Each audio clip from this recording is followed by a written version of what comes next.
Shall I, sir? Yes, ma'am. We are live now. Yeah. Thank you, sir. Good evening, everyone. Teamwork makes the dream work. With a great teamwork, we are on the final day of the International Faculty Development Program on Challenges in Energy Management for Smart Cities, organized by the Department of Electrical and Electronics Engineering in association with the Center for Renewable Energy Technology, AVIT. The secret to success is good leadership. I request Dr. L. Chitra, HOD Triple Department, would lead, who is the initiator of this event, to address the gathering.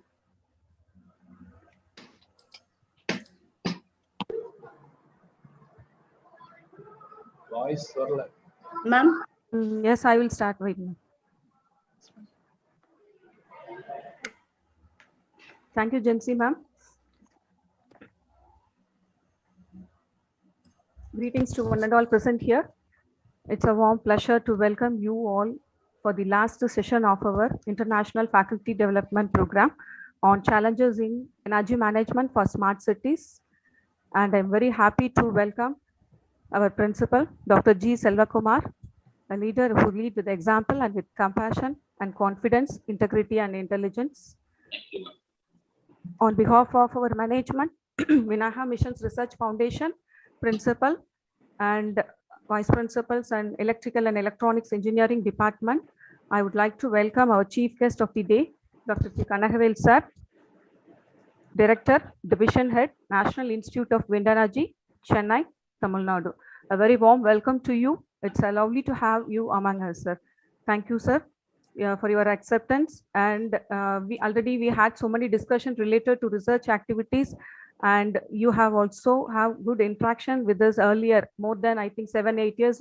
Our college is having a good interaction with you, and we would like to continue the same thing for the well development of our student and faculty members. Thank you for your acceptance, sir. And also I would like to welcome our head placement as well as academics, that is the industry relations, leadership exhibits, humility, accounts and high sense of responsibility, Dr. M. Lakshmi Mohan sir. Welcome, sir. And not the least, but all the participants who have connected here from various states and countries. I would like to welcome you all once again. Thank you. Thank you, ma'am. Great leaders establish vision for the future and set the strategy for getting there. Let us now welcome our beloved principal, Dr. G. Selvakumar, a compassionate and strategic leader, to deliver the presidential address. Thank you. Very good evening to all of you. Respected guest today, Dr. Kanagavel, Dr. Chitra, HOD of Electrical and Electronics Engineering, the coordinator of today's program, Dr. Ratan Kumar, and other officials of AVIT, participants, and guests. A very warm wishes from Arvada Institute of Technology. I recently took charge as principal of AVIT only yesterday, and today is the first meeting I'm attending organized by any department, and I'm happy that it is my parent department because I belong to electrical engineering. So I'm happy to note that Triple Department is organizing international FDP on challenges of energy management for smart cities. In fact, this is the right topic at the right time. India is currently undergoing rapid urbanization, which is one of the key drivers for energy increase in energy demand and consumption. And also the country as India accounts for 18% of the world's population and 6% of the global primary energy consumption. Also with India's urban population growing from 31.6% to 57.7% by 2050, there will be further implications on energy consumption patterns and subsequent greenhouse gas emissions. So there are a lot of challenges which need to be managed in terms of energy management and energy efficiency. And the Department of Tripoli has chosen the right topic today, and it has completed 1 week of FDP. And today we have the last session to be given by Dr. Kanagavel. I welcome you, sir, and best wishes to Department of Tripoli and the organizers. And I'm really happy to invite me for this evaluative function. Thank you. Thank you, sir. And we are pleased to have you with us. Leadership exhibits humility and high sense of responsibility. I now request Dr. M. Lakshmi Mohan, Head CIR, AV Group of Institutions, a very humble personality, to deliver the special address. Thank you, Jansi ma'am. Triple Department is close to heart, one of the close to heart department of mine. A great honor for me, invited me as a special guest. Thank you, Chitra ma'am, a young and energetic person, and team of Tribly department, Ratan Kumar and Bhupati, Dr. Bhupati and team. You have been doing wonderful jobs, wonderful research, and so many innovative things to students community. Definitely this event will be the great one. The students will be getting more knowledge and focus in their field. I take immense pleasure to welcome my friend Dr. Kanagavel. Great opportunity to see you again, Dr. Kanagavel. You are the humble person. You have been helping our AVIT. You are the well-wisher of our AVIT. We are expecting and we are expecting to collaborate with you for future inventions. Thank you, ma'am. Thank you for the opportunity to interact with all. Good luck to everyone. Thank you. Thank you, Principal Sir. Thank you, sir. Dear all, thank you for prioritizing this event as your priority. Now, we would like to stream our success story as a token of gratitude, love, and appreciation.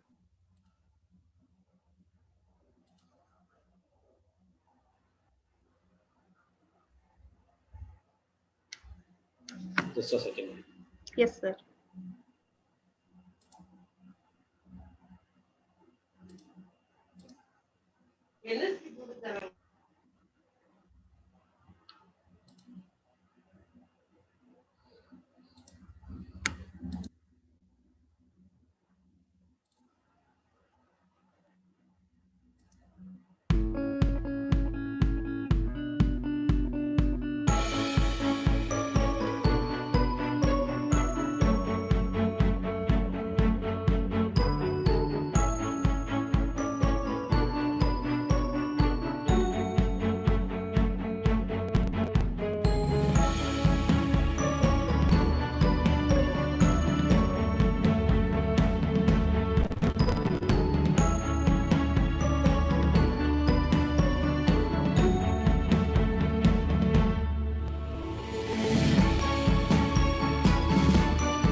Thank you, Ratan sir.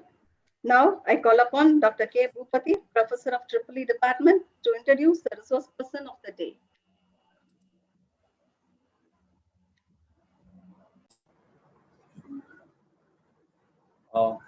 Thank you, Jansi Madam. Very good evening to one and all present in the online program. I join with the HOD Madam for welcoming once again our superior of AVIT VMRF and guest and resource person and all the participants of this online webinar on International Faculty Development Program on challenges in energy management for smart cities. It is a great privilege and pleasure to introduce our chief guest, Dr. P. Kanagavel, Director and Head, Skill Development and Training Division, National Institute of Wind Energy, CVET, formerly Chennai, Tamil Nadu. I'm taking this.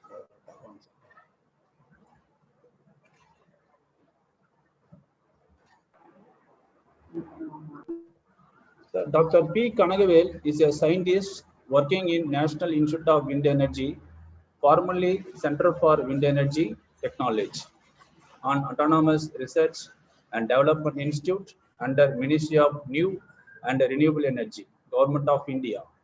He has 20 years of experience in various fields, of which 60 plus year in the field of wind energy. Presently, he is a director and head of skill development and training division of NIWE, whose prime responsibilities include the information dissemination, conducting national and international wind energy training courses, publication, library management, and public outreach activities of NIWE.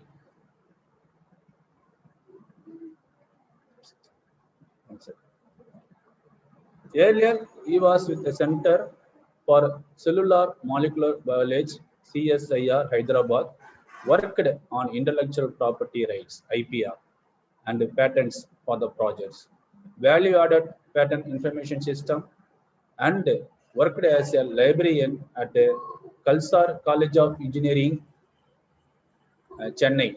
Also worked with the Tuberculosis Research Center, Chennai, on indexing and abstracting of medical journal for InMed database. Dr. B. Kanagavel successfully organized 39 national and 39 international training program as a course coordinator, enabling to train more than 1,700 national from all part of the country and 855 international professional in wind energy from 98 countries. In his credit, he has paper published in national, international conference and journal. He has delivered more than 300 lectures in various programs and offer interview in TV channel, All India Radio, and newspapers as a part of wind energy promotion activities, which is his prime motivation. He is the associate editor of Bhavan, and Bhavan, a quarterly bilingual newsletter from NIWE, and published 59 issues since 2004.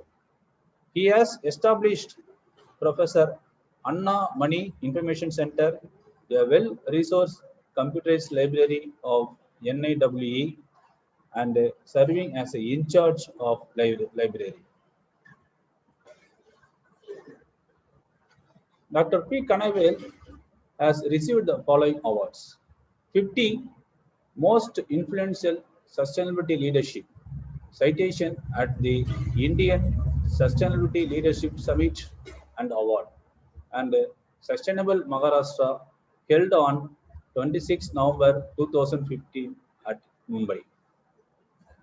Arivial Kalanjiam, Eminent Scientist Award 2016, conferred by Mailai Thiruvalluvar Tamil Sangam MDS Academy, held on 11th September 2016. India Sustainable Leadership Award, conferred in the Indian Sustainable Leadership Summit and Award, held on 23 November 2016 at Mumbai. Change Agent for the year 2016 by the Life Academy, Sweden. Excellent in Teaching Award 2017, conferred by Madras Library Association on the occasion of the 125th anniversary celebration of Padmasri Dr. S.R. Ranganathan, held at Indian Institute of Technology, Chennai, on 12th August 2017. Dr. P. Kanagavel is having the diverse educational background with a basic degree in zoology, post-graduation in library and information science, diploma in IPR, Geneva, diploma in wind energy, doctorate, PhD in library and information science, diploma in renewable energy. He had performed overseas travel to China, Sweden, Norway, Denmark, Ethiopia, and Japan. In spite of his tight schedule of activities, he was kind enough to accept our invitation. I am sure this August body will be benefited by his valuable address now on webinar on global energy scenario and need for smart city. Thank you, sir, Kanavel sir, for accepting our invitation. Thank you, sir. Now I hand over to Jency madam for the next step. Thank you, sir. Thank you, sir. Now I hand over the session to the resource person of the day. We welcome you, sir.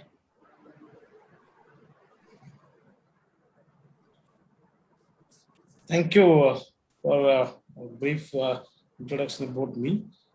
Thank you, sir. Thank you Welcome, very sir. much for the opportunity. Respected principal sir and other senior professors of AVIT. In fact, I'm very happy to be part of this virtual program. More happy to meet the academic people, because normally we used to meet only the ministry officials, bureaucrats, ministers, and the core engineers who are all working in the wind energy field. So this is the rare occasion to get to meet the young minds, students, professors, academicians. In fact, I was little away from my office for a month. This is the first program I'm taking up after a month, because recently my mother expired. I'm in my native, so I'm sorry. Sometime the internet might go out because I'm in a village, but I hope everything goes well. And so, because of the academic event, I've immediately accepted.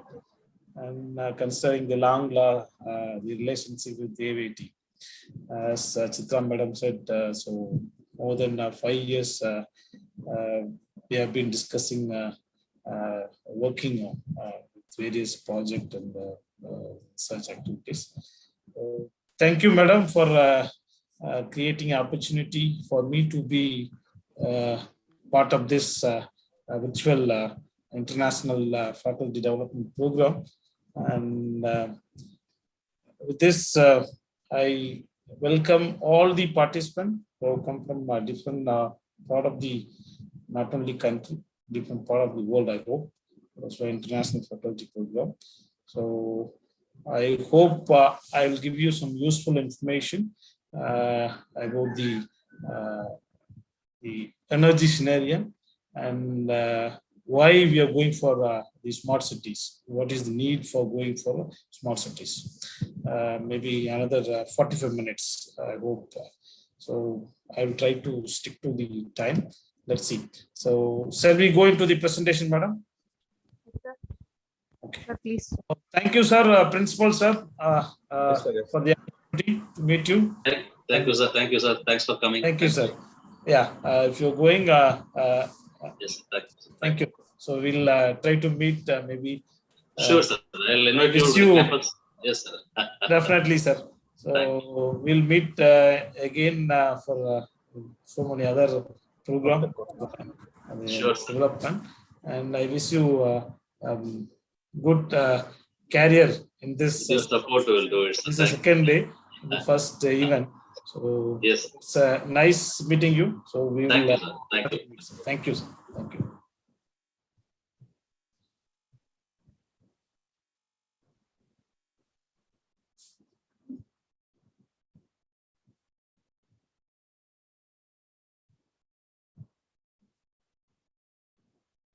So hope PPT is visible.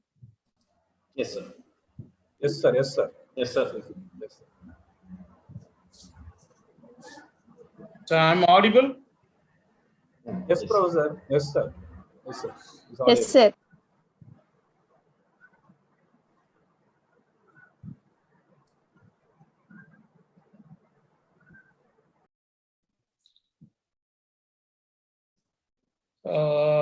In fact, the next 45 minutes, my content is going to be structured in a way that it will give you a basic information about the energy and where we are getting from the energy resources and the impact of energy on the environment and why we are going for renewable energy sources, and later on the need for smart cities. So actually nowadays everybody is talking about smart grid, microgrid, mini grid. So now we started talking about smart cities, and everywhere, wherever possible, we are trying to go for a smart way. So how that journey of smart has come. So what are the things allowed to talk about the smart, the smart things, like our subjecting that I will give you a background of energy and the impact of energy on the environment, renewable energy and all. So most of the content what I'm going to discuss you might be knowing very well, but to give a structure to my presentation, I've taken some basic information. So if you see, everybody knows energy is very, very important. So nowadays, without energy, so it's very difficult to lead our life. Energy means here, so whatever I talk, it is going to be electricity. Because we know different forms of energy is there. So but majorly, I'm going to talk about electricity. So now, even 5 minutes power cut without electricity is very, very difficult to lead our life. That kind of sophisticated life we start leading actually. So if you see this slide,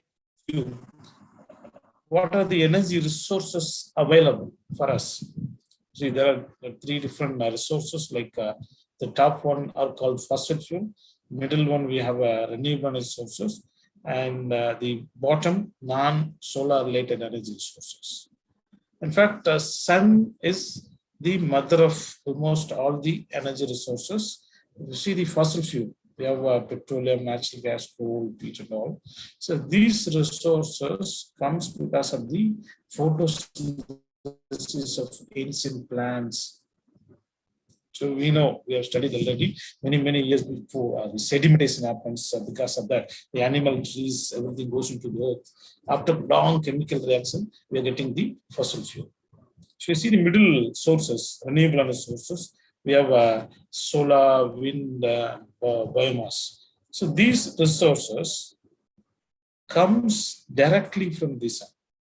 But you see the fossil fuel, it takes millions of years to get formed. The chemical reaction has to happen, and after a long period, we are getting the fossil fuel. But these renewable energy sources directly comes from the solar, sun. For example, you take solar. The direct sun radiation is converted into different forms of energy, like heat, thermal energy, or we can directly convert into electricity. For example, wind also. Wind is a form of solar energy. Just 2 to 3% of the sun radiation falling on the earth is converted into wind, in fact. So basically, all the resources, sun is the mother. But if you see the bottom, we have some non-solar energy resources. So tidal energy comes because of the gravitational force of moon and the nuclear resources. So because of the fission or fusion, so we get heat generated, which is used to convert the electricity. So these are the non-solar related. Basically, these are the energy resources available for us to convert one form of energy into different desired form of energy. That's what our need actually. The top one, whatever we have seen, like fossil fuel, we call it as non-sustainable energy sources, and renewable energy sources are called sustainable.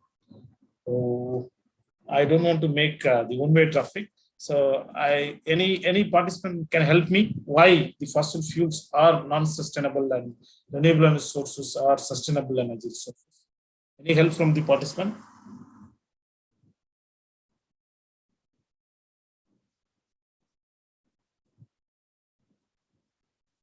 Okay, no problem.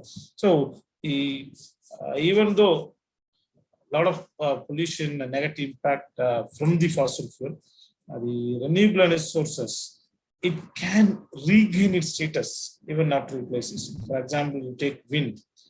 Whatever energy available in the wind, we can place a wind turbine and convert into electricity. After few seconds, few minutes, so we can place one more wind turbine and start producing power. So that's why this is called a sustainable energy resources. And for example, you take coal. If you fire a coal, gas, so it cannot immediately go for power production again. That's why that is non-sustainable.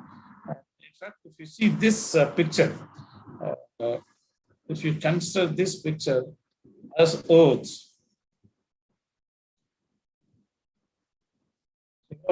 each and every part of the Earth, each and every corner of the Earth is being utilized for our own sophisticated life. We have not left any part of the Earth. If you see this as Earth, some part of the Earth we make use for the production of energy. Some part of the Earth we make use for our own city, like housing, buildings of various kinds for various purposes. And some part of the Earth we make use for timber, paper production activities, remaining for our own food. So each and every corner of the Earth is being utilized for leading a sophisticated life. In fact, we can say we are leading, we are in fact over exploiting the natural resources. If you see the developed countries, in fact, we can call, we can say they are the culprit for all the negative that happening in the world.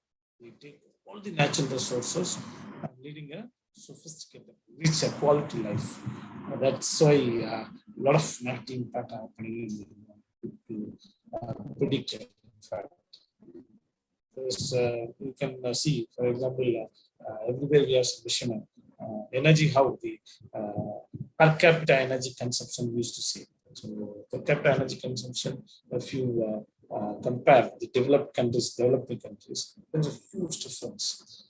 India, we say we are well-developed countries, we are going to be superpower. So many things that people are talking about.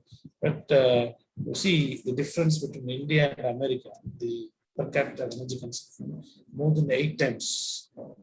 Right. India is about 10,000 kilowatt hour, but America is more than 25,000 kilowatt hour. There's that much difference in there. So India is very, very better, in fact. But if you see all the developing countries, some countries not even 100 or 200. Very difficult to go to the, for example, the African countries. Many countries they have only electricity in the cities, not beyond the cities. So many. See, this is one of the measure how we are replacing natural resources for the development. In fact, like that, so many ways we are taking away natural resources for different purposes. But thing is energy. Actually, there is a prediction that says, in fact, all the people living in the developing countries, they will have desire to go to developed countries. For example, you take America, Australia, so many other European countries are also there.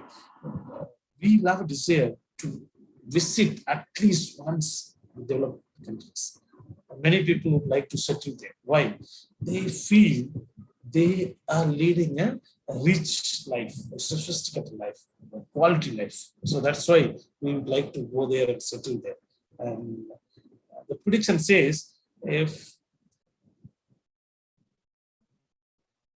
everybody living the earth would like to lead a similar life like a developed countries. So one earth is not at all enough. We need to have 4 more earths. Totally 5 earths should be there. Then only all our needs can be satisfied. Then only everybody will start living a life like the developed countries. So imagine, so they are the culprit, they are telling all the negative. If you see, this is the energy, global energy consumption patterns. So I have a data from 1965 onwards. You see, all these years, our energy demand has been met from the fossil coal, petroleum, gas, the increased awareness about the global warming, greenhouse, or the climate change issues. Now people started taking help of other sources, majorly renewable sources. This is the energy consumption from power. And this is the global energy installed capacity. So if you see, more than 70% of the energy installed capacity is from the fossil fuel and nuclear energy sources.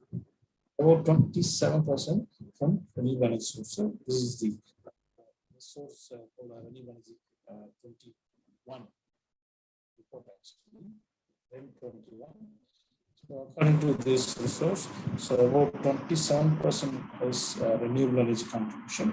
So if you see the renewable energy, among renewable, hydro is the major contributor, close to 16% out of this 27. And next to hydro, wind is about 6% and other sources. So having large amount of contribution from the fossil fuel is not at all going to lead for sustainable development. In fact, we all know very well having a large amount of fossil fuel. So this is about Indian energy installed capacity. So right now, close to 3,30,000 megawatts from different resources. India also powered the world, having a large amount of contribution, more than 60% from thermal-based fossil fuel and about 24% from renewable sources, 12% from hydro, and just 2% from nuclear. So this is the energy installed capacity for India. We are also at par with the world. The large amount of contribution from the fossil fuel. So you all very well know that if you produce electricity from the fossil fuel, the carbon dioxide is emitted into the atmosphere. So because of that, the global average temperature rising, which is nothing but global warming, and because of the temperature rise, we are seeing low of negative effect. You see the negative effect. What are the negative effect? Well, many effect we are observing last 2-3 decades. In fact, the direct impact is melting of ice glaciers. So we all know very well that in a year we have different seasons. So normally during the winter, because of the low temperature, the ice glaciers will get formed, and during summer, because of the increased temperature, it will melt. In fact, this is the perennial source for the water in the river. So now, because of the continuous increase of temperature, the ice glaciers started melting on continuous basis. So, if continuous melting of ice glaciers, what will happen?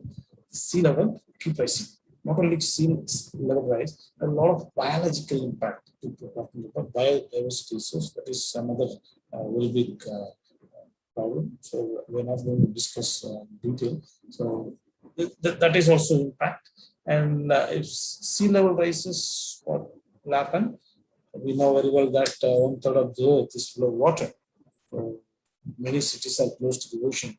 So if sea level rises, a lot of cities which are very close to the ocean will go into the sea. So that is going to impact us. Excuse me, sir. Sir? Yes. Sir, can Yes. you please use a headphone, sir? There is a problem with network, I think. Because of that, we are having. Okay. Okay. Now it is okay? Now it's okay, sir. Okay.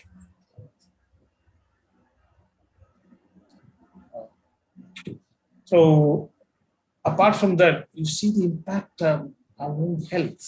So nowadays, the scientists are predicting new ones which are going to be very, very dangerous for human communities. So if you see, last 10 years, we started with the chikungunya. So once affected, we have to suffer for a month. Many people died also. After that, swine flu has come. And locally, dengue, so many other fevers, Ebola, Zika. So now we are deeply suffering from the COVID-19. About COVID-19, there are different versions people are talking about. Some people even talking about this bio war kind of thing. But WHO and scientists have predicted that this is also one of the reasons of the climate change issues. But we don't have proven technology, but still there is a prediction. Says all these kind of things is the major cause is temperature rise because of that climate change issues. So that's why this is happening. See a different version about COVID-19, but you all know very well because a lot of this is seen social medias. We might discuss about that. Then you see climates, a lot of changes happen. So we are seeing abnormal in each and everything.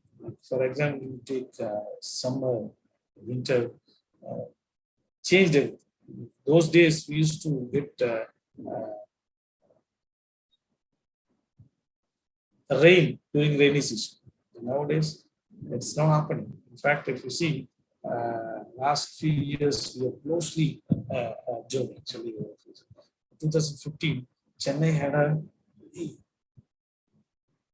lot of rain, flooding like anything. That time they predicted after 104 years or 8 years, this kind of rain is being experienced. In fact, you see this year, during January, we had a lot of rainfall. Normally, the southern part of India will not have that kind of rain. The rain starts mid of December, but this year we had so everywhere we are seeing extreme changes during summer. Every summer we can see the temperature keep rising. Newspaper people normally used to record after every event. They used to publish this summer temperature rise this much, which was not called there for the last 30 years, 40 years. So that kind of extreme changes are happening, and even the climate. So all these things people are predicted. Energy production from the fossil fuel, the major cause. You see, the statement I can prove. This resource I have taken from a source called CO2now.org. So these people they record CO2 activities. So according to this resource, you can see close to 8 billion metric tons of CO2 emitted atmosphere is because of the energy production from the fossil fuel as well as cement industry. So about 90% of the CO2 emitted in the atmosphere is because of the energy from the fossil fuel and cement industry. So cement industry contribution is much lesser compared to the fossil fuel. And the remaining 12% is just because of the land use activities. If you see the bottom, whatever CO2 emitter, where it is going. Close to 50% of the CO2 emitter is going to atmosphere. About 27% is absorbed with the vegetation, with plant trees. The remaining 26% goes to the ocean. So about 50% of the CO2 is emitted into atmosphere, which leads to the temperature rise. Because of that, a lot of negative effect we are seeing on the. This is country-based emission of CO2. In fact, China is number one. USA, India, unfortunately, and the other country in terms of emitting CO2. So this picture tells you how the temperature rising up. Previously, we have seen energy production from the fossil fuel, cement industry, and other land use activities, CO2 is emitted, which is going to atmosphere. So about 50% of the CO2 is emitted into atmosphere, which leads to the temperature rise. How the temperature? So this is a very, very basic. This process we need to say as academic people. So many people are as a teacher will be teaching to the young minds. So this is the basics. Normally we used to say the CO2 rise is caused by the temperature rise. We will simply say how. So this is the basic process we need to understand. So we all very well know that the greenhouse effect. Greenhouse effect is a completely natural process which has to happen to maintain the. What is greenhouse effect? Normally, we have a sun which emits radiation which falls on the surface of the earth as well as whatever radiation coming and hitting the surface of the earth as well as some radiation like 20 to 30% radiation absorbed by the surface, remaining is emitted and reflected back to the atmosphere. So this is a greenhouse effect. This is a normal process. So now what happened? Because of man-made activities, this process enhanced. Because of that, the temperatures keep rising. So you see here, the green belt, the green layer is a form of greenhouse gases. What are the greenhouse gases? So we have water vapor, carbon dioxide, methane, nitrous oxide, so these are the greenhouse gases making this layer. So what happened? Now, these started emitting a lot of greenhouse gases because of various activities. For example, energy production from fossil fuel, CO2 is emitted, and so many other reasons, other methane, nitrous oxide, and all. So because of the continuous emission of greenhouse gases, this layer is getting thickened. For example, it should be 100 mm. Because of the continuous emission, it is becoming 200 mm, 300 mm, 400 mm. So because of the increased thickness of this layer, the radiation supposed to go back to the atmosphere is retained. So if you retain the radiation, what will happen? Temperature keeps. So this is the cause for the increase of temperature rise. Because of that, a lot of negative effects are seen in the environment. So we can see what are the reasons. The CO2 rise, emission. You see, nowadays there's various activities like paper production, furniture making, timber activities. We started doing a lot of deforestation activities. Because of the increased population, we started doing a lot of activities which also make greenhouse gases like methane. And due to landfill activities, a lot of greenhouse gases are emitted. Sir, Kanagvel, sir? Yes, sir. Sir, your voice is very slow. Please, just adjust your mic now. Oh, Now you can speak. keeping my 1 second, sir. Yeah, sorry, sir. Sorry.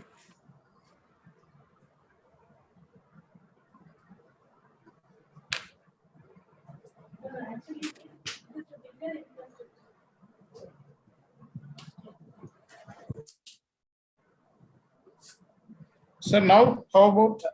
Yeah, now it's okay. Now the same Okay. voice is okay. Okay. Yeah. So, because of the emission coming out from factories of various kinds, of various purposes, and Okay, sir. also emission coming out from the fossil fuel power plant and also the transport sector. So, because of these reasons, the greenhouse gases are emitted a large amount, which is going to atmosphere, which leads to the temperature rise. So, I can prove my statement. Once again, the energy production from the fossil fuel is the major cause for all the negative effects. You see, this graph I've taken from a source called Science Block. So, according to this source, they say about 94% of the CO2 rise is because of the fossil fuel power, energy production from the fossil fuel. So that's why we say major cause for all the negative effect happening on the environment is because of the energy production from the fossil fuel. And this is a country-based emission of CO2. That's why everybody is nowadays talking about energy, net energy sources, clean energy sources, and renewable energy sources. Different terms being used because this one.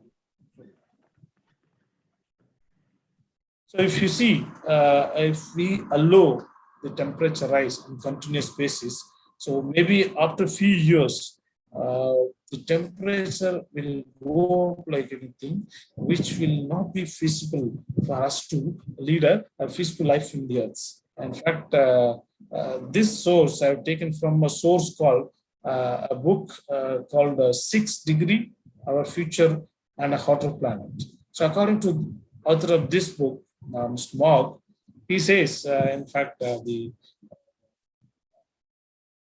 global average temperature. Everybody knows about global average temperature.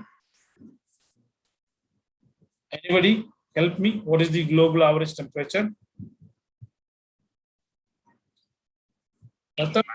You can unmute, sir. I have changed the setting just to avoid disturbances in between. I have done. But yeah. now anybody help me? What is the global average temperature? Any help from the participant?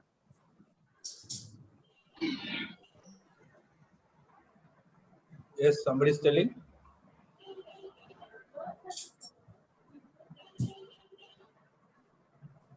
So any answers from the participants?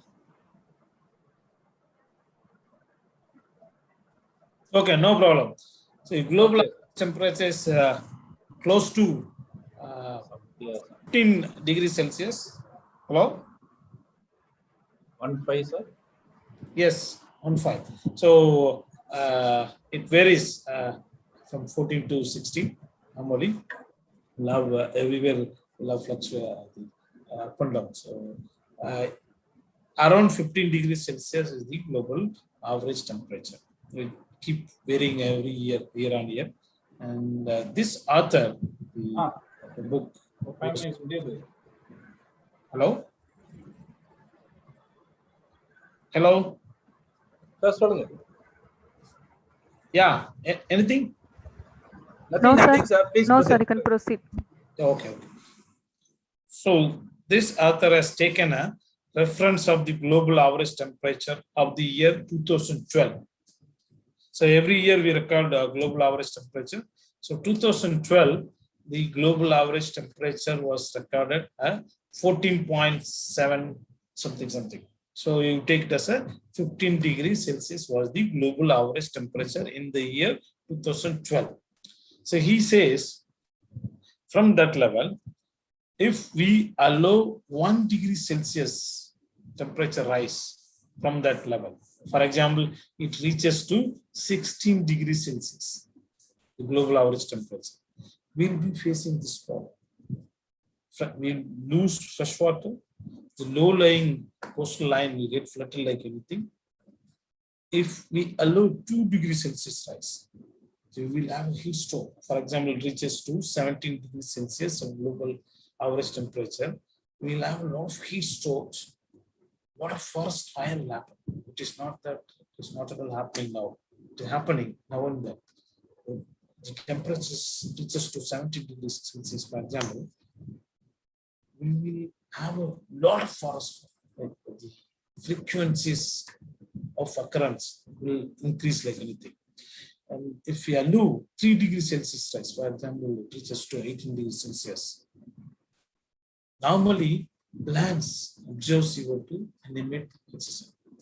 So instead of that, it will start doing an opposite. It will start absorb more oxygen and emit CO2. So that kind of things will start up. So this will be very, very dangerous for our even our own respiration. We need a lot of oxygen. It will be very difficult. That's why nowadays you can see every developing countries that are going with oxygen clubs. They're making a lot of memberships. So we have to pay $500, $1,000 and get a membership. And there will be a club. If you go into that club, you can get pure oxygen. So you can rejuvenate yourself and come back, survive for some time again. It will go. So in fact, any one of you like to start oxygen business, you can think of, because nowadays every cities, every countries, the air pollution became very high. For example, nowadays, last few years, we started seeing in Delhi, in capital city of India, having a lot of air pollution. Not only Delhi, so many cities in many countries having severe problem of air pollution. So this is a good business. So in fact, after the COVID-19, so now we realize oxygen. So this last 1 month, everybody was listening, reading news about oxygen. We saw oxygen in the hospital because of that a lot of death is happening. So this is particularly with respect to COVID-19. So apart from that, everywhere the air pollution becoming high. So this continues. Maybe after a few years, nowadays, whenever we go to hospital, office or anywhere, we used to keep water bottle back. So instead of water bottle, we need to keep a small oxygen cylinder.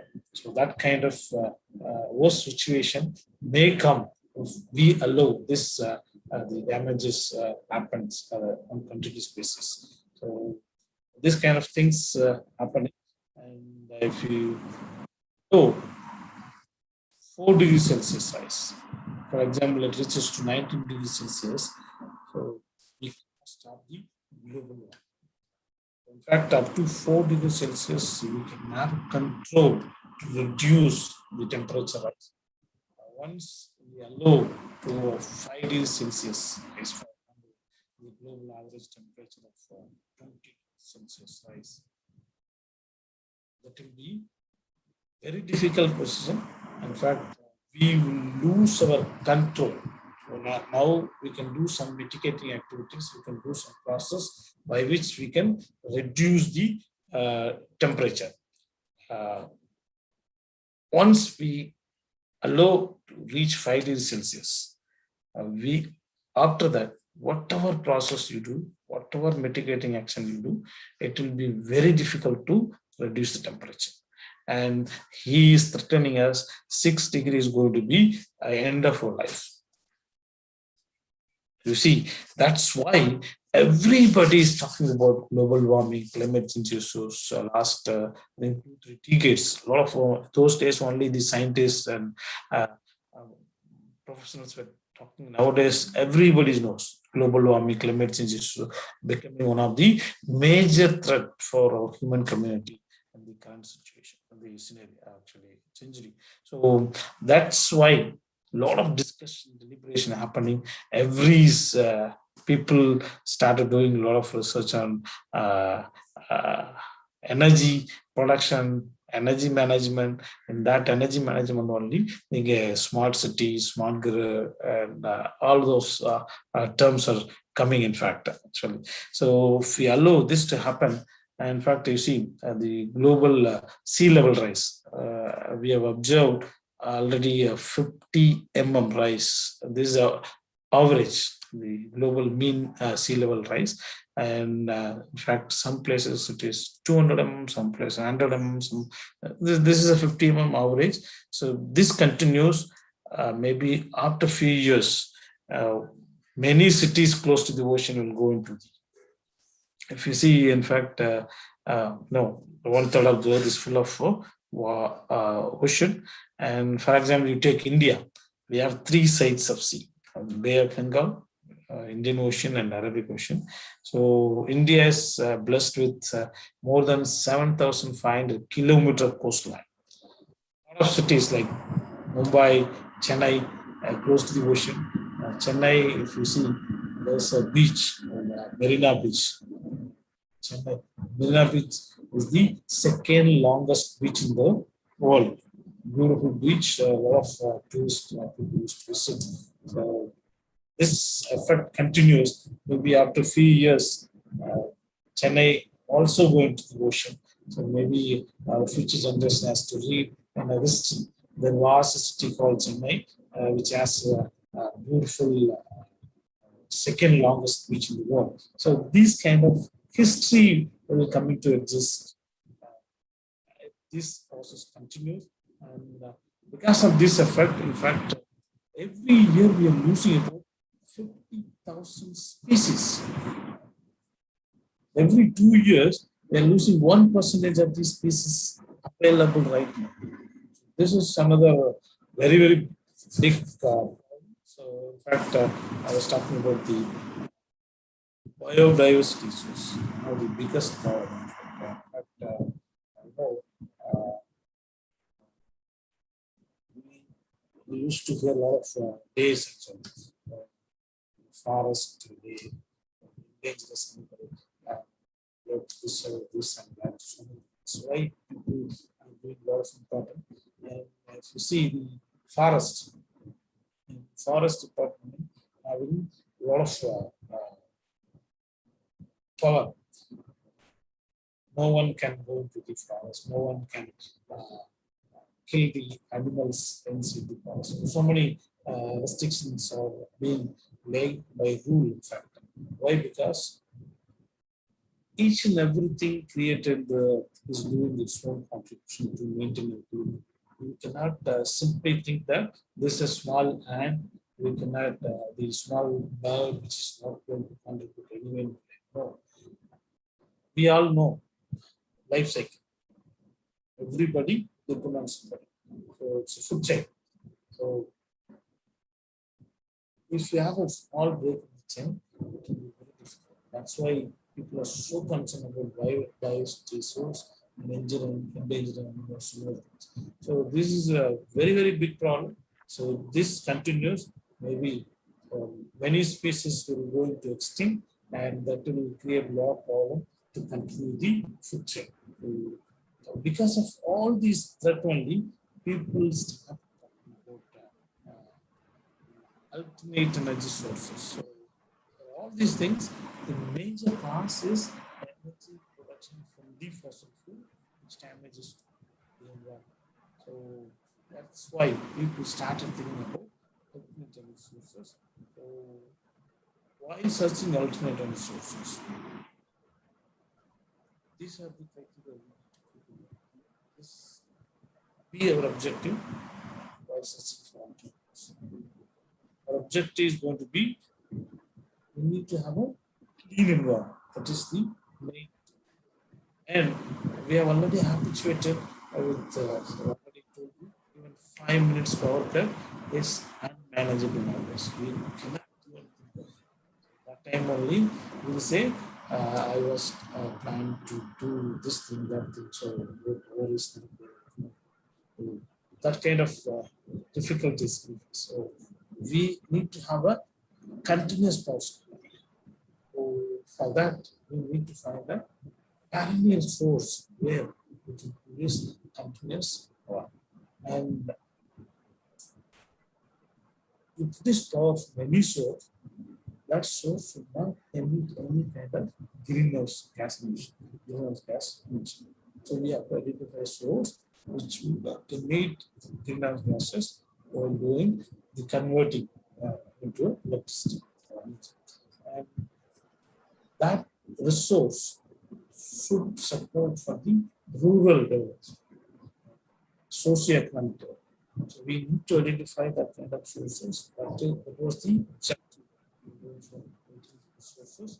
So that generally people came into all natural resources available which can take care of all these objectives. So renewable, we have plenty of sources like wind, solar, geothermal.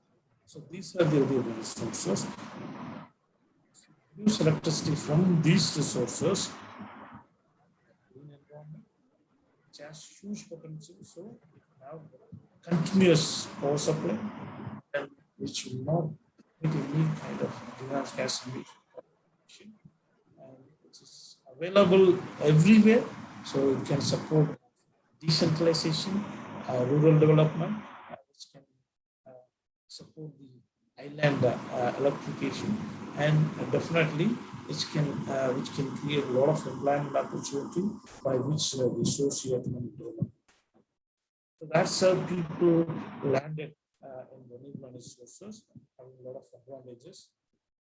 If you see the current energy source, so during 2015, electricity consumption was about 2,000 terawatt. Now it's expected maybe another 30 years, around 2050, we are expecting a double. It's going to be 40,000 terawatt electricity consumption. If you see these consumption, majorly now in renewable energy, the support is less, with fossil fuel supporting much. This is the current situation. So about 70 to 80% of the electricity right now we are getting from the fossil fuel. So now in 2050, the situation has to completely change. That's what people are predicting. Another 30 years, gradually, the energy production from the fossil fuel will come to very, very less. Renewable energy is going to contribute in a big way. So, in fact, wind and solar is going to contribute in a big way. The energy itself, electricity production, and consumption. Right now, 75% contribution from non-renewable fossil fuel, 25% from renewable sources. So, another 30 years, 2050, it is completely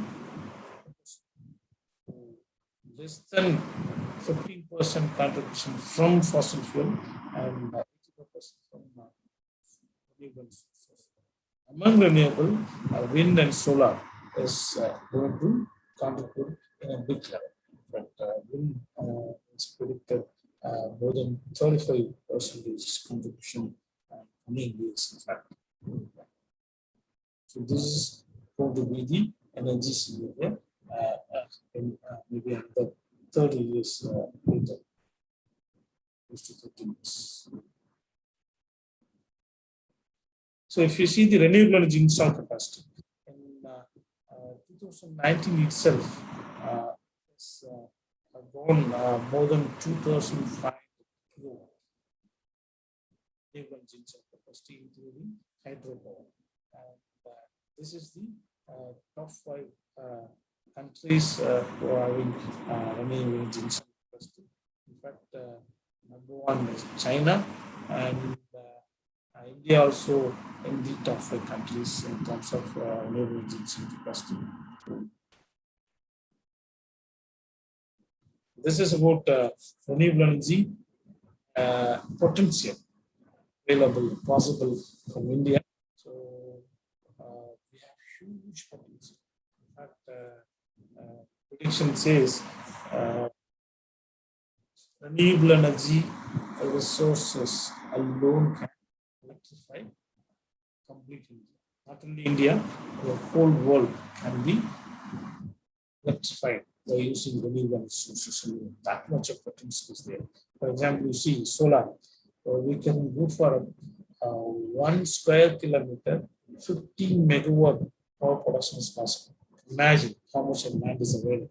So if you start tapping the solar power, definitely we can produce all the needed power of the world electrification. That much of potential is there.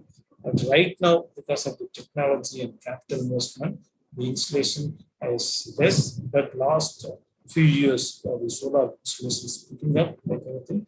For example, if you see in India itself, before 2015, the solar installation was very, very big. So now it's second place in India next to wind. Not much of installed capacity increased about 35 gigawatt installed capacity in India.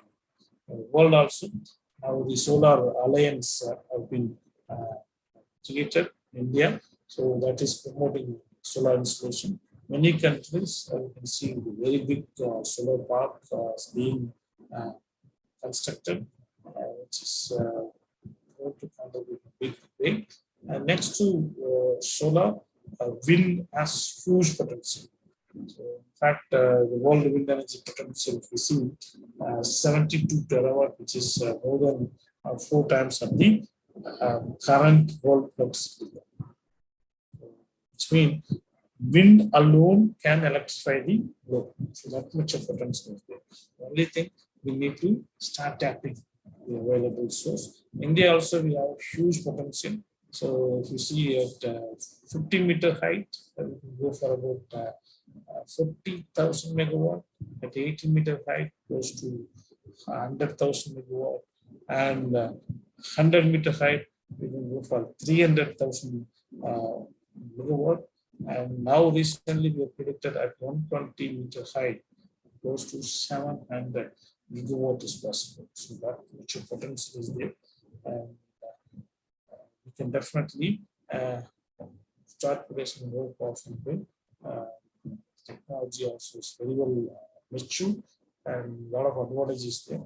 And next to wind, solar, we have a lot of potential from biomass, and already we have proven technology available in many places. So the biomass power is being produced, and small hydro also is picking up in many places. In India itself, close to 5,000 megawatt installed capacity in small hydro. And if you see the bottom 3 resources like tidal wave energy, OTEC, ocean thermal energy conversion, and geothermal. In India itself, we have identified some potential, and till now we have not exploited commercially, because right now the technology is not very well mature, and we do not have a trained skilled manpower to take this sector forward. But Government of India is putting a lot of effort.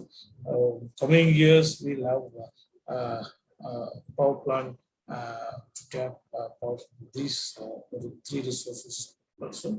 And in fact, geothermal, Government of India is working on. Gujarat work is started.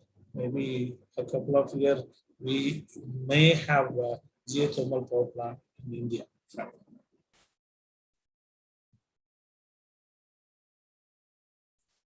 this is Indian renewable energy journey. Year on year, you can see we are going very smooth growth.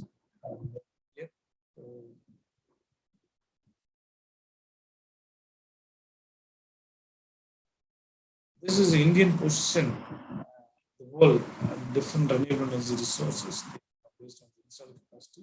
And you see, Overall renewable energy installed capacity, India in 4th place, China is number 1.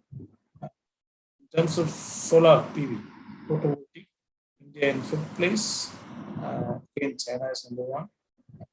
Solar CSP, concentrated solar power, India in 6th place, wind energy 4th place, biopower 4th place, hydro 6th place. So this is the position of India in the world. China almost leading all the sector except solar CSP is famous number 1. So nowadays you see the complete world is moving towards energy transition. So every countries, because of negative effect from the fossil fuel, they started shutting down their thermal nuclear fossil fuel power plant and moving towards 100% renewable energy position. So energy transition happening. So many countries have already fixed target, small European countries like Germany. They have a target for the year 2030. They would like to go for 100% renewable energy. Already they started sitting down their first nuclear power plant and move forward towards achieving target. And countries like Canada, Sweden, they have a target for 2040. They would like to go for 100% renewable energy.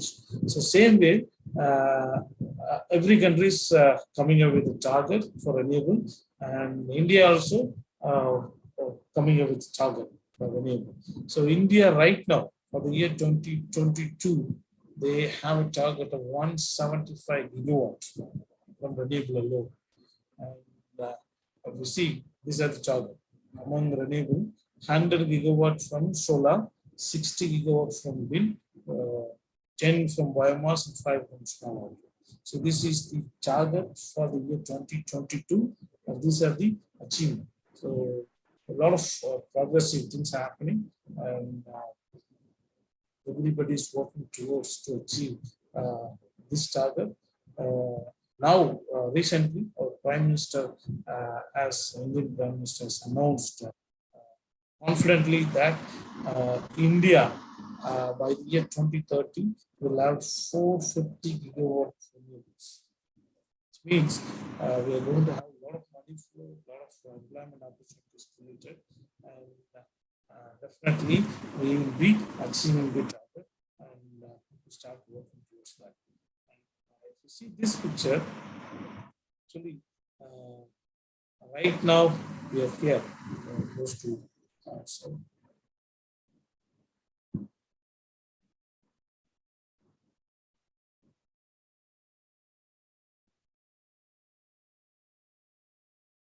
2021. So all this year are the majorly energy contribution from the fossil fuel. Now, because of the increased awareness about the renewable energy sources, global climate change, so people started producing electricity from the renewable energy sources. So maybe after 30 years, 2050, we have to attain a position where we completely reduce electricity from the fossil fuel and produce electricity from the renewable. Then only we can go for sustainable development. So apart from the energy production, parallelly, we need to concentrate on energy efficiency activities, saving of energy. So that is another very, very important activities because all these slides we have seen the impact of environment due to energy production from the fossil fuel.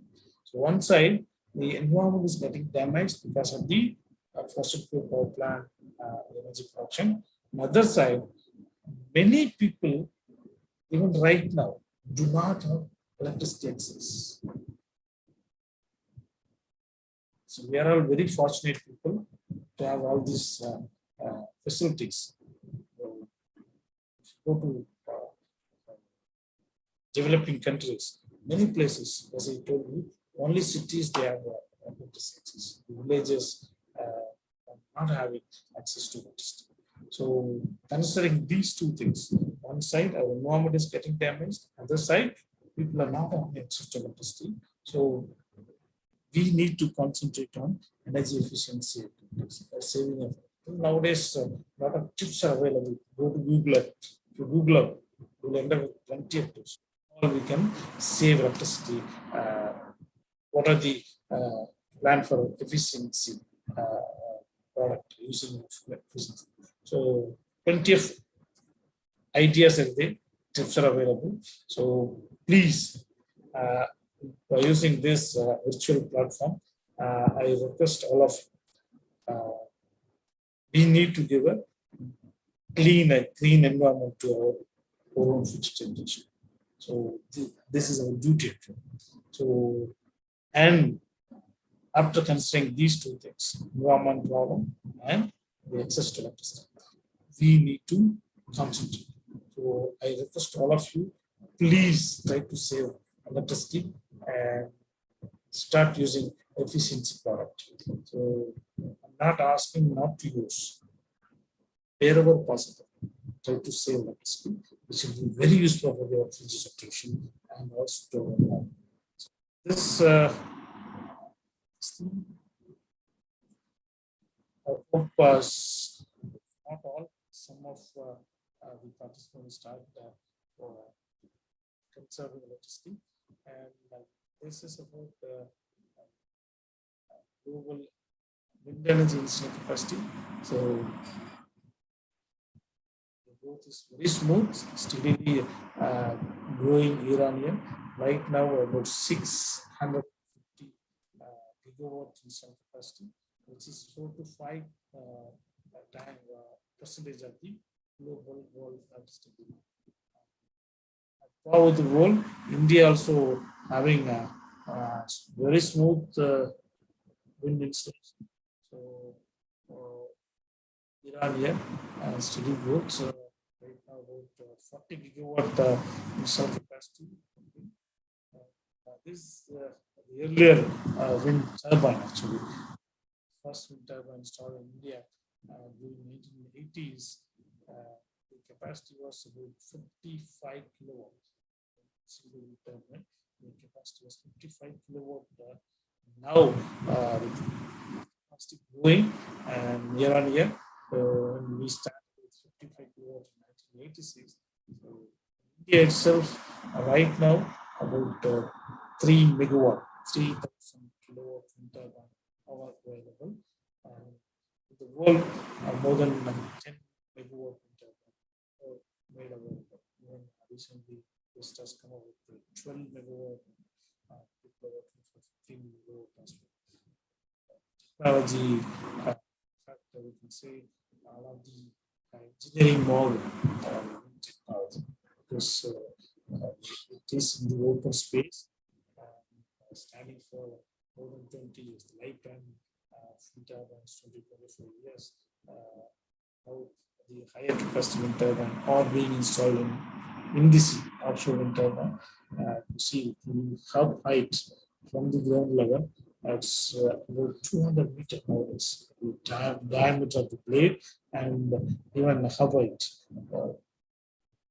Very big structure, gigantic structure installed in the land as well as ocean.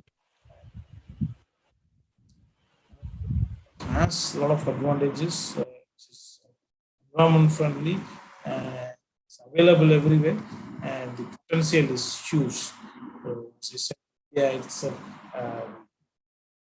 700 gigawatt potential. World potential is 72 terawatt. So huge potential is there, which can be utilized green environment. And India, we have a Ministry of New and Renewable Energy, supports the growth of all renewable sector. Because of this ministry only, we are growing. We are in top 5 countries, top 5 in terms of renewable energy. There is a possibility for going with hybrid system. We can combine wind with solar, wind, diesel. There are plenty of opportunities like these are the opportunity for going hybrid system, and hybrid system it is very useful for the remote place where there is no grid at all.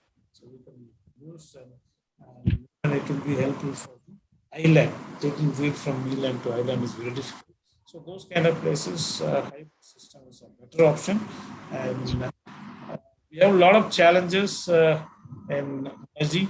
Even though we have very long journey of using electricity and different sources like fossil fuel, still a lot of electricity available.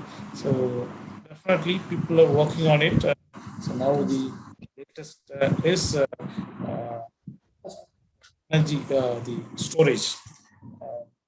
This is going to help in a big way. And while talking about storage, we can go for think of smart grid technology. Nowadays, even every houses can have a solar panel on rooftop and a winter hybrid system. So whatever power comes, we can use for domestic purpose. The extra power can be put into the grid. This is called net metering, bi-directional thing. And coming to smart city, I hope it's the time. You all know very well. So everywhere we are thinking smart to go for a sustainable. It is basically optimum use of resources in a better way. This concept is picking up already in many countries. The smart city is coming, and this can definitely help to minimize the resource wastage and management and the quality life in terms of well-being, health, society, and also to support going for sustainable and development, saving of environment, going for better economy. So these are some of the challenges in smart cities. Because maybe if you see after 30 years, more than 60% of the world population expected to live in the urban areas. So it will be big challenges to quality life in terms of safe food, clean water, and sufficient energy. That is going to be a very big challenge. So that's why people are thinking about the smart cities, maximum use of efficiency and minimum resource utilization and wastage. So this this is the cause for a smart city concept, and every country started implementing. India also, we have come up with 2015 itself.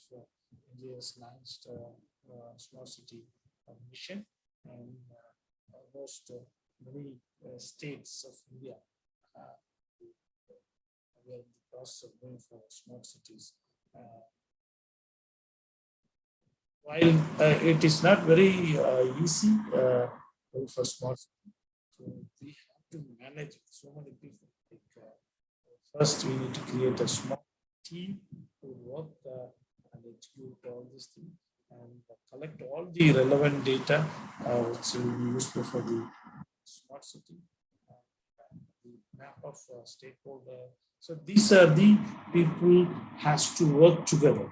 Then only we can come up with a better smart city concept. And this picture which can talk about how a smart city can and what are the advantages and what are the challenges to manage and coordinate with so many people, department, government sector, also general public, and the actual data which needed for all this management. So with this, I think we can stop here. And this is about my institute, where I come from. National Institute of Wind Energy. We work every aspect of wind, starting from what is wind to waste technology, implementation, resource assessment, research and development, testing and certification, and also training. In fact, we are the only institute of its kind in Asia, perhaps all developing countries. So we have huge responsibility and discernment. So we also do a lot of awareness creation, training program. So this institute can contribute to everybody, developer, investor, manufacturer of the wind sector, and academic people, also general public for types of creating awareness of green technology, which has a lot of advantages. So we have a lot of facilities for academic people that can be utilized.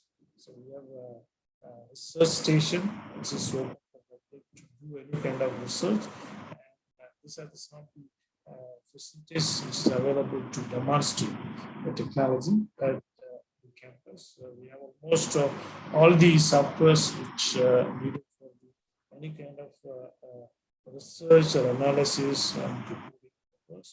In fact, you are all welcome to look research facility for Institute. And with this, let us all work towards to create a green to save our mother lands. So with this, thank you all for the tuition hearing. Let us all join our hands together to save our earth. Thank you, everyone. Thank you, organizer, for giving me the opportunity. Thank you, sir. So if you have any questions, you can feel free. So, I will, sir. Sir? Yes, sir. Yes, Jency madam, now. Yes, sir. Yes, sir. Thank you, sir, for enlightening us with the climatic changes, environmental hazards because of pollution, and the shocking revelation of losing species every year. And also, thank you for sharing the ideas about alternate energy to make the world a better place to live in for all the living things. Thank you once again, sir. Now, the room is open for sharing. Participants, if you have any queries or if you want to share your thoughts about the happenings of all 5 days, you can feel free to do so now. Jency madam? Yes, sir. Actually, I have some 1 or 2 questions in the chat box. Shall Yes. I proceed? Yes, sir. Kanagal, sir? Yes, sir. I received 2-3 questions in the chat box. Shall we discuss please. now? Yeah, please.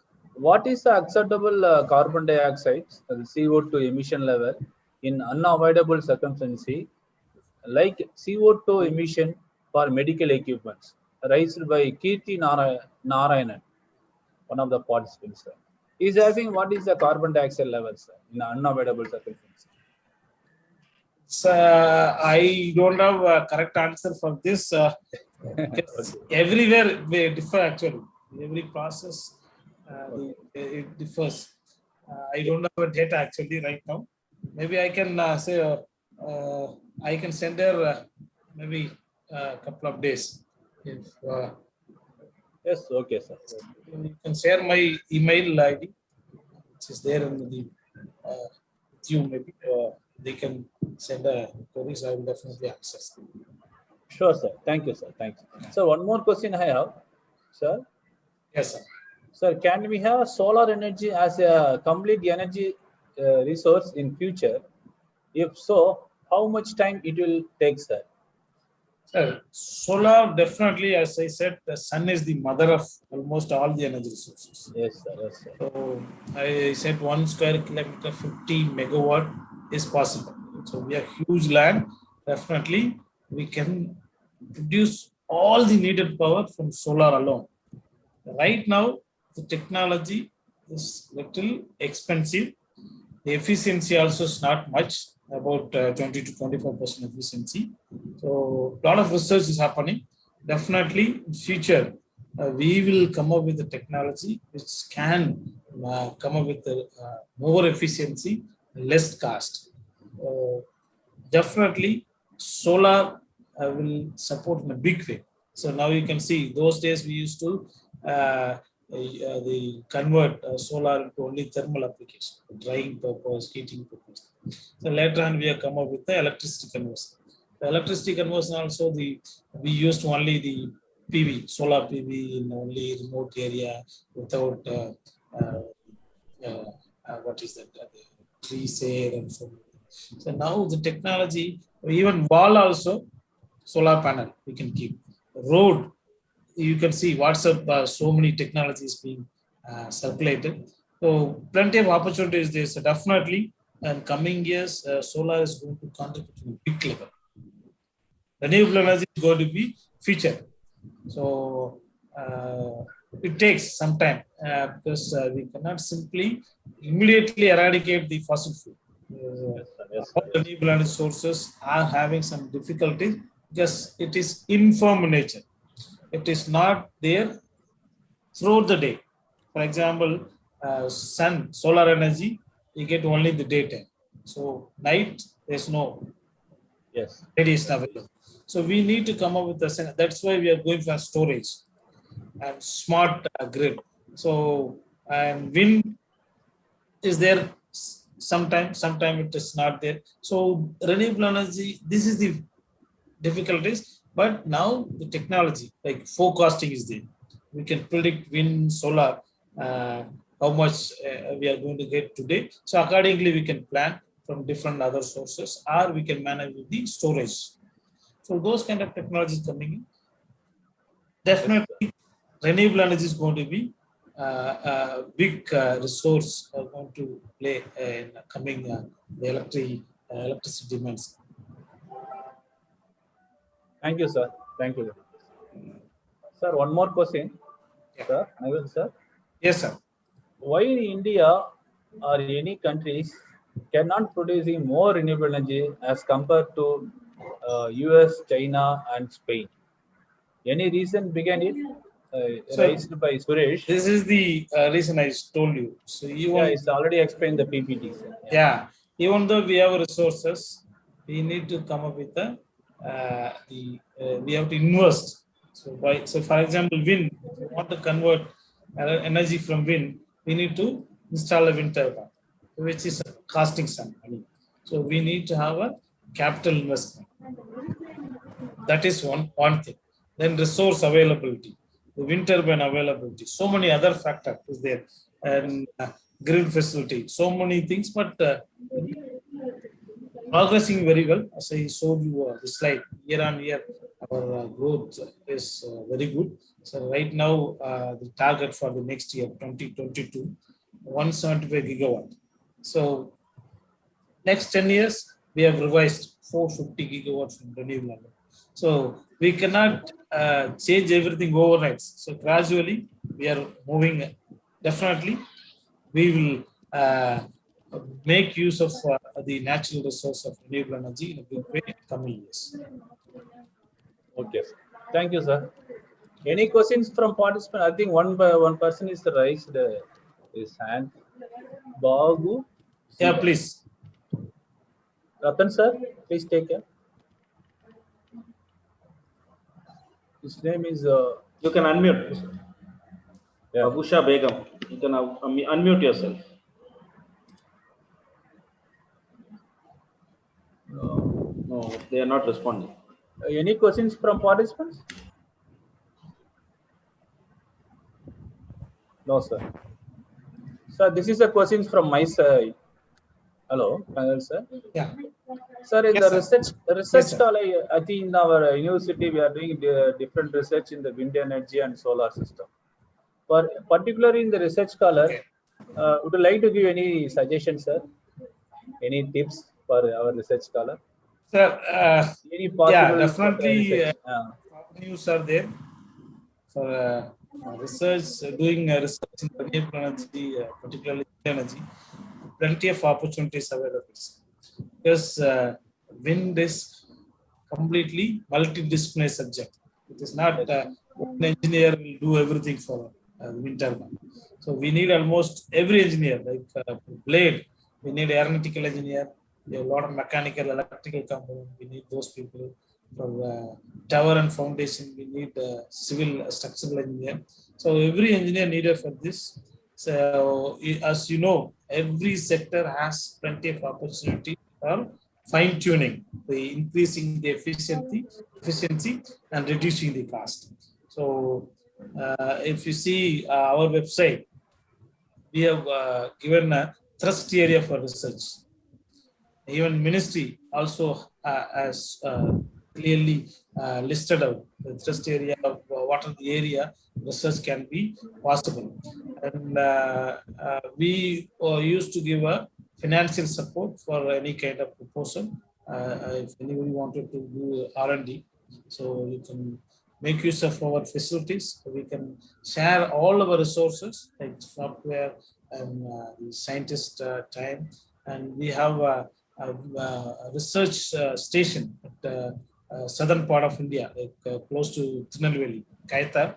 We have different wind turbine, even very old wind turbine and latest wind turbine. Everything's available, which is available for research purpose. Anybody can come and use those resources for research.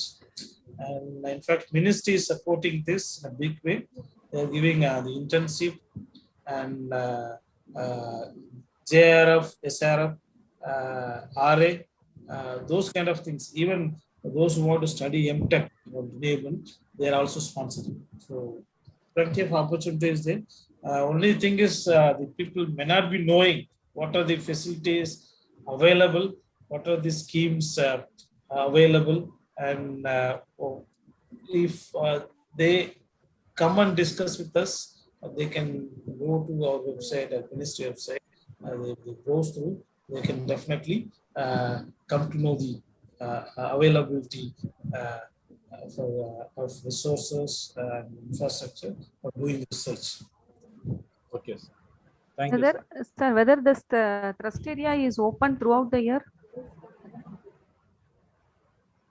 Yes, madam. But there is timing. Okay, sir.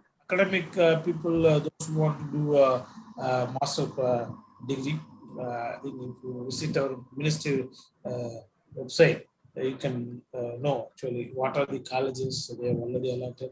Even your own institute would like to offer a PhD program through them, they can also fund you for our program.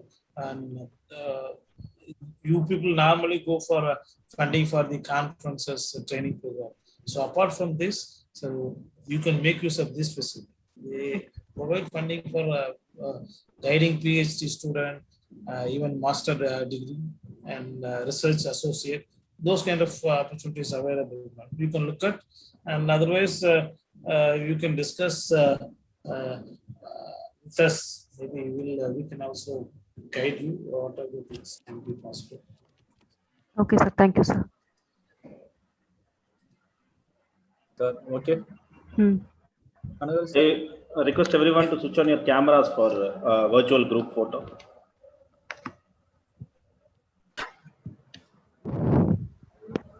Sir, Kanagal, sir, can you open your video, sir? 1 minute. Right, sir. Photo focus.